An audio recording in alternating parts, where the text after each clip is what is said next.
ক্ষতিগ্রস্ত জনবিলম্বে আর্থিক সাহায্য প্রদান করতে হবে।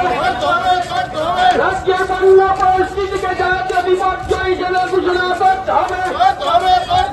রাজ্যের বন্যা পরিস্থিতিকে জাতীয় বিপর্যয় হিসেবে ঘোষণা করতে হবে।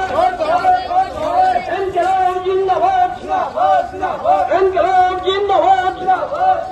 কৃষক ফ্রন্টের ডাকে জনগণের জরুরি 15 দফা দাবি সমর্থনে জেলা শাসকের নিকট ডেপুটেশনে দলে দলে সামিল হন। অবিলম্বে আমবাসা কমলপুর রাস্তা সংস্কার করতে হবে। অবিলম্বে আমবাসা রস্যাবাড়ি রাস্তা সংস্কার করতে হবে। রেগার মজুরি ন্যূনতম 600 টাকা করতে হবে। বৎসরে ন্যূনতম 200 দিনের কাজের ব্যবস্থা করতে হবে। 60 বছরের ঊর্ধ্বে সমস্ত নাগরিকদের ভাতা প্রদান করতে হবে।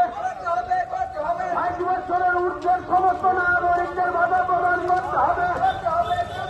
প্রধানমন্ত্রী আবাস যোজনার বরাদ্দ ন্যূনতম 500 টাকা করতে হবে।